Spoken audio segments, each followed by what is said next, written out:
Alright, quick question. What do you call a video game that has no game engine? Or even crazier, a video game that has no game code? That's what we're going to look at today, because a company out there actually managed to make AI Minecraft. I'm pretty sure Mojang and Microsoft are just writing up the cease and desist as we speak, so I gotta be quick about this. But this one company called Descartes AI, they just announced their brand new interactive AI model called Oasis, where you can play Minecraft only using AI. I have the demo here, we're gonna check it out. But I want you guys to check out this trailer because it almost feels like you're playing Minecraft fever dream mode. It just feels like a bad trip, to be honest. So you have the Minecraft landscape, you can actually interact and break blocks, build stuff. You have your inventory also available. Interesting. And based off everything that they're showcasing, it just looks like regular Minecraft. It almost feels like you're just playing the official Minecraft. It says, imagine what AI experiences could look like if everyone had the power to create them. Yeah, imagine if everyone had access to plagiarism, what could we create? Luckily, we don't have to imagine anything because I'm pretty sure we just get the same issue we have right now with image generation, where there's no original creation being made. The AI is just feeding off of and trying to imitate whatever it's been trained on. And according to what I was reading, Oasis was trained on hundreds of hours of Minecraft gameplay to sort of like understand what the world would look like, and then on top of that, it was trained to recognize how certain keystrokes that you like, certain inputs that you make with your keyboard and your mouse, how that influences what happens on your screen. I think it's a lot easier if I just demonstrate it instead of just talking about it, so this is the website, we can just go start. You're about to enter a first-of-its-kind video model, a game engine trained by millions of gameplay hours. Every step you take will shape the environment around you in real time. Okay, so we go here, choose a map. You got village outpost, dense forest, rugged coastline, desert expanse, and mountain meadow. It says waiting for your turn. Oh, I actually have to wait for my turn to be able to play this. All right, but we're going to the village outpost whenever it's ready. Cool little intro.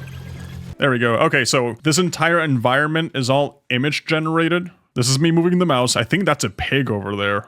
Or at least that was a pig before it vanished. Okay, let's actually go here. There was a cow over there. Now it's gone. Let's see, does digging work? Yeah, I can dig here. I can break this one. I can break this one. Cool. Or at least I could break that one. It just looks so demonic, man. Oh, wait. Oh, what? Okay, yeah. I was reading that this thing has like a 4 or like a 3-second memory before it just completely forgets what the environment even looks like. So all of this is just constant image generation, right? I want you guys to know that this is all video based. There's no engine running, there's no code of the game or anything. This is just like every action that I take, the AI is just trying to predict what's going to happen next. Okay, but here's the thing about all of this, right? Here's the fence. You see the fence? If I look away, oh, where does this fence from? What? No. Okay, now if I look back, it turned into a flower. Okay, so what if I dig straight down? Does it recognize that I'm inside a cave right now? I guess not. Oh, this looks... Again, it's just weird to look at. It's weird to experience. Let's go in the house. Let's find a villager or something. I think this is a villager. Obviously, I'm not going to be able to interact with him. Oh, here's my inventory. Cool. So if I stop here, the villager just morphed. Okay, and now I'm in the desert biome, apparently. I guess this is a pretty interesting proof of concept that this sort of technology is capable of doing things like this. It's just like in the current state that it is right now. You can see that it's all like glitchy, it's all very blurry, and it's because, like I mentioned, it's not a space inside like a game engine or anything. This is just entirely video-based. The AI is predicting with every single pixel what it's gonna happen. Okay, I think I broke it. I think I broke it. That's it. I think I broke it. Yeah, this is just a glimpse into the future of interactive AI experiences. What next? Just imagine your gameplay. Oh, sure. Let me download it. Let me download the nightmare. Like, I really don't see this sort of technology being used in ways that are going to improve society. I think we're going to get to the point where we're at with, like, image generation as well, where it's mostly just used for meme experiences. You just do it for, like, making funny memes, or whenever you need something for, like, reference, for example. Oh, man, we just got a weird platform out of nowhere. Okay. And that weird platform's suddenly connected. And now that weird platform is whatever that is. And now we go here. Okay. Nope.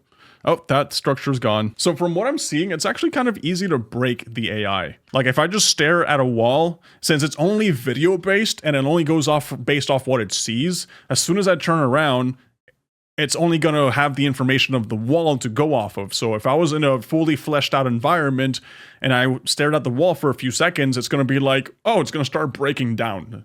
Like right now, it's just a blob of colors. This is all I'm seeing, just a blob of colors. So because of those current limitations, like once you get to that point, it just doesn't know what to do. So, okay, see, I think it just reset itself because it was just finished pooping its pants. As cursed as this is, and as disturbing as everything looks, obviously you're not really going to get a fun experience out of this. It's more of a proof of concept, like, hey, this is technically possible. You can actually manipulate a video with commands from your keyboard. This is the equivalent of like the Will Smith spaghetti video, like the very first one. So I'm kind of curious to see how deep can this go in terms of like, how crazy can we go with improving this technology, you know? But I don't really know exactly how this is going to play into copyright laws, for example. Like the way I see it, this is the same scenario we have with image generation, where there's just like no regulation, no control. Anybody can just take any video game that's out there and just make a complete rip out of it and just get this little crappy experience that we're having right here, right?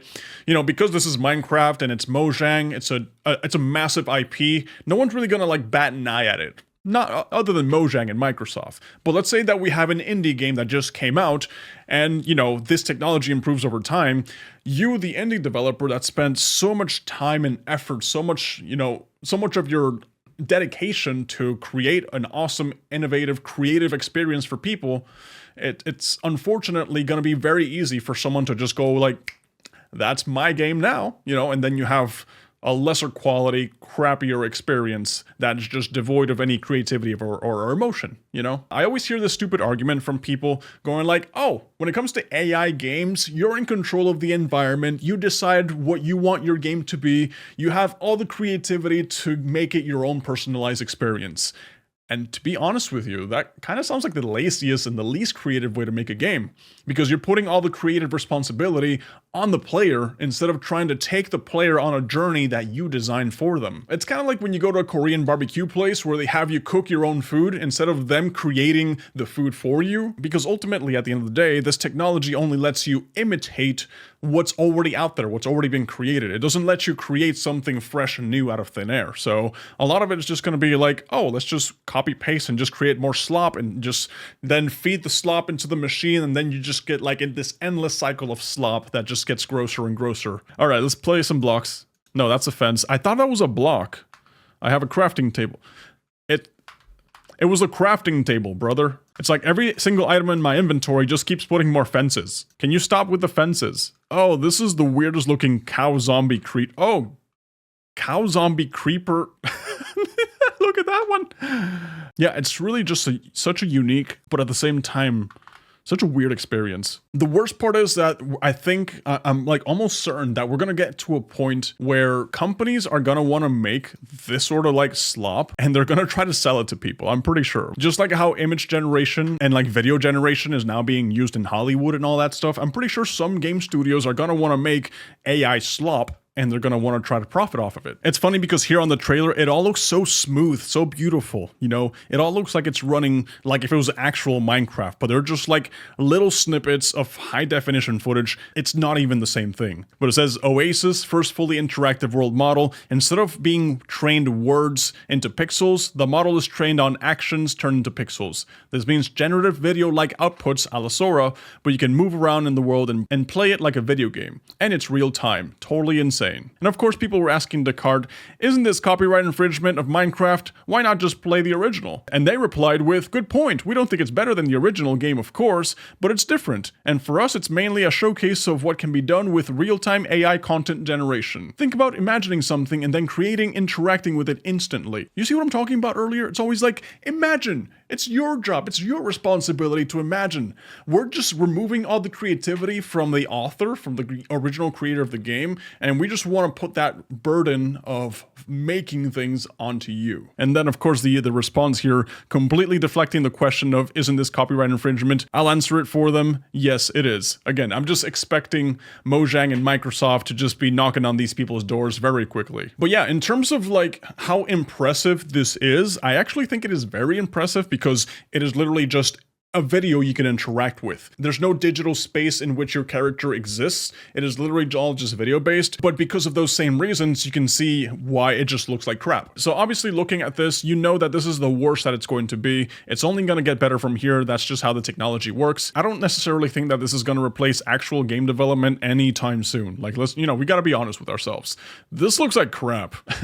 And even when it's actually good, I don't think it's going to replace actual game development for a very long time, if it ever does. I mean, just look at the image generation that we have now. We have like funny videos, but it's usually things that you would consider stock footage. There's no originality, there's no creativity. But when it comes to a video game specifically, the author of the video game, the developer, they want to take you on a journey, or they want to like have you experience something. So I don't know if this slop that we have here is gonna be good enough for me to have an experience. Like, this type of interactive video AI game is still like way too early for me to be able to have an opinion on it. It just looks bad because it is bad, but we'll just have to see how it improves from here. And boy, I don't think it's gonna get any better for game developers or for artists or for anything like that. Heck, YouTubers. We already have AI YouTubers out there, right? So my career, my life, it's on a ticking clock for sure. But while I'm here, I'll still try to enjoy the ride and see the downfall happen in real time. But yeah, that's all I really wanted to talk about with you guys, so thank you guys for watching.